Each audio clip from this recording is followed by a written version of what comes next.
Eto na mga boss, kakapasok lang na balita. Grabe si Chiz, kulong na. Kumanta na si Romualdez. Nahuli na si Escudero. Bumaliktad na kay Pbbm. Base sa impormasyong kumakalat ngayon sa social media, former Senate President Chiz Escudero kinasuhan na ng plunder sa Sandigang Bayan matapos siyang idawit bilang flood control mastermind. Dalawa sila ni Saldico. Tetestigo sa kanila si former Speaker Martin Romualdez, pero parang gustong idamay pa sa dalawa si Pbbm ni Martin Romualdez. Nagbabala pa siya sa administrasyon. Nanakot kasi siyang hindi lang siyang mag-isang babagsak dito, marami daw siyang nalalaman. Matapos hindi siya payagan ni Ombudsman Remulyang lumabas ng bansa. Nakakapagtaka daw kasi ang galaw nito. Bakit kung kailan daw kasi nahuli ni Pbbm si Saldico sa Europe, gusto niyang magtago. Nalaman tuloy ang kanyang plano. Kaya ito, sabay-sabay nating panoorin kung paano si SP Chiz, grabe, kulong na. Kumanta na si Speaker Romualdez. Nahuli na si Escudero. Bumaliktad na kay Pbbm. Pero bago tayo magpatuloy, baka pwedeng i-click nyo muna ang like, share, comment, subscribe at i-hit nyo na rin ang notification bell kung gusto nyo ng mga ganitong klase ng video para laging updated kayo sa mga susunod pa nating ibabalita. Kaya tara, panoorin na natin to.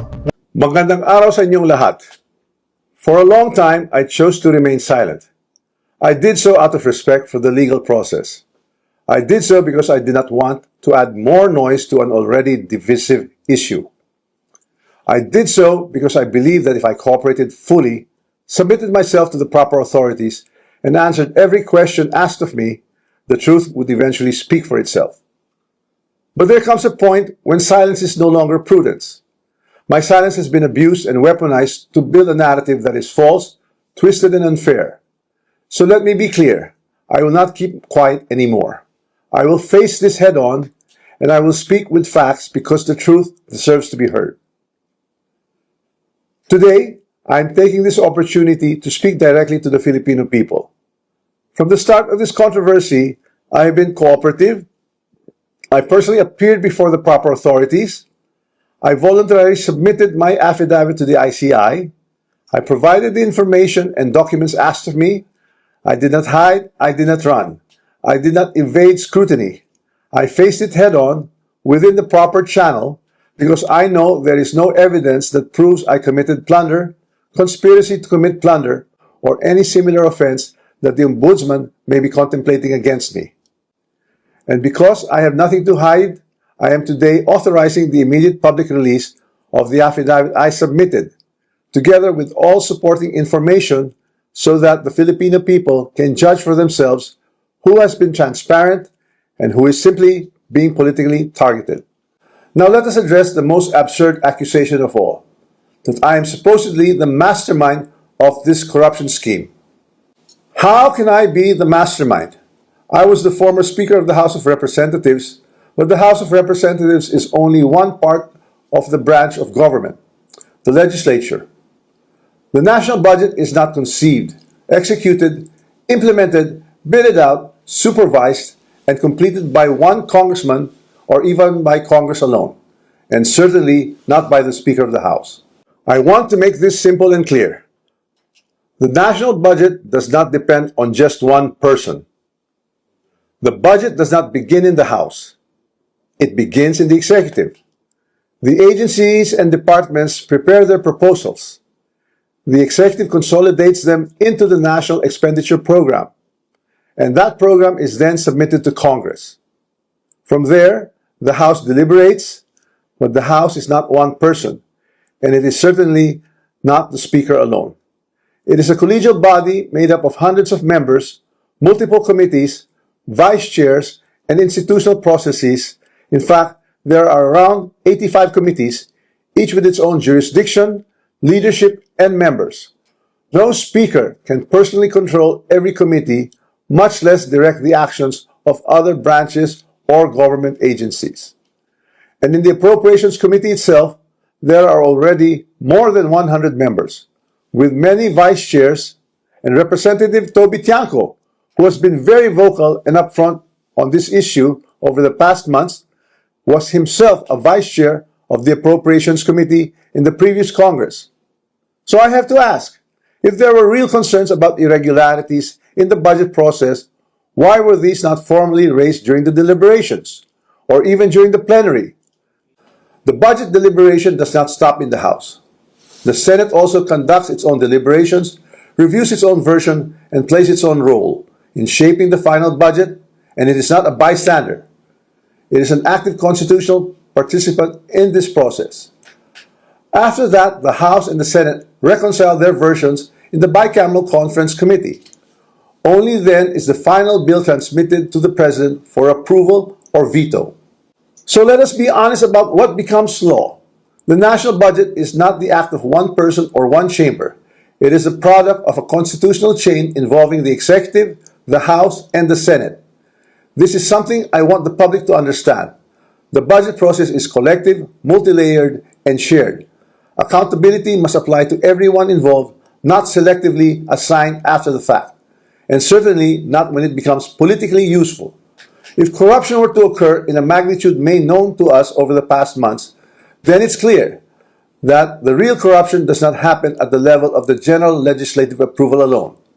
It happens at the level of execution of the General Appropriations Act. It happens when projects are implemented. It happens where projects are actually implemented, where procurement is undertaken, where monetary disbursements are actually made. And it happens when substandard projects are passed off as legitimate or when ghost projects are made to appear real. That is why command responsibility is far more logically relevant in the executive branch, where there is actually supervision, operational control, and implementation on the ground, than in the collegial legislative body, where constitutional role is deliberation and appropriation. Congress does not build flood control projects. Congress does not conduct procurement. Congress does not inspect whether a project was actually completed. Congress does not certify whether the work done was substandard or not. So if the allegation is that there was a systemic corruption in flood control implementation, then the public should ask the obvious question: where does implementation actually happen?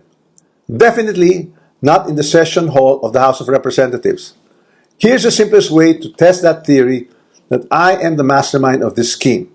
If I were truly involved in a fraudulent scheme of this nature, then the first place one would expect to see that pattern would be in my own district, in the projects most easily associated with me. You would have seen it in Tacloban, but I say this with absolute certainty. You won't see it in my district. My district has 0 ghost and 0 substandard flood control projects. 0. And that is verifiable. To prove this point, I'm authorizing my staff to share and release to the public the list of all the projects in my district that the authorities may deem attributable to me. Let the public scrutinize and verify for themselves. As I already mentioned, corruption of this scale is not a one-man operation. It requires 2 things: budget decisions and implementation on the ground. With respect to how the budget was deliberated in Congress, let me say this categorically. I was not a part of the BICAM and the small committee budget deliberations. Yes, I was updated on the general outcomes of the deliberations, but I had no visibility with regard to the specific details of the discussions, including particular amendments or insertions approved during these closed-door deliberations. Records would show that I did not participate in those meetings and I was not privy to what exactly transpired during the deliberations. However, 2 people were instrumental in making those budget decisions: Chiz Escudero and Zaldico. And once the budget becomes law, the work of implementing flood control projects, or any project for that matter, is solely within the purview of the executive, including the DPWH, certainly not by legislators. I understand the anger of the public. The Filipino people have every right to be angry because stolen public funds are taxes derived from hard-earned money. I'm not asking the public to look away. I'm asking everyone to look where the evidence points, not where it is politically convenient or politically motivated. So I ask the Ombudsman and the public these questions. Who has been named in sworn testimonies and affidavits? Whose name actually appeared in credible accounts made under oath?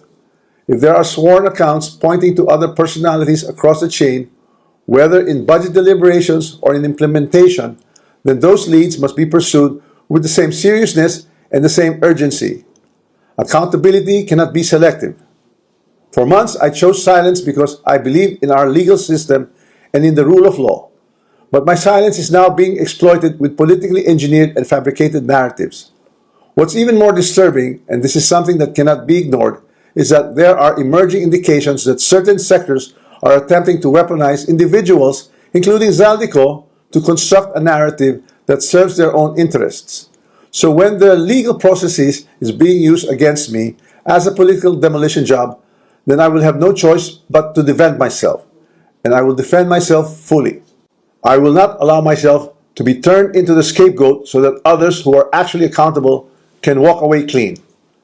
If this is a political play to push me out and close the story, tarnishing my name and my reputation, then I'm telling everyone now, I will not go quietly and I will not go alone. I will not be the fall guy for other people's corruption. I have been in public life long enough. I have seen enough. I have heard enough. I know many things about this current administration and past administrations as well. And I say this carefully.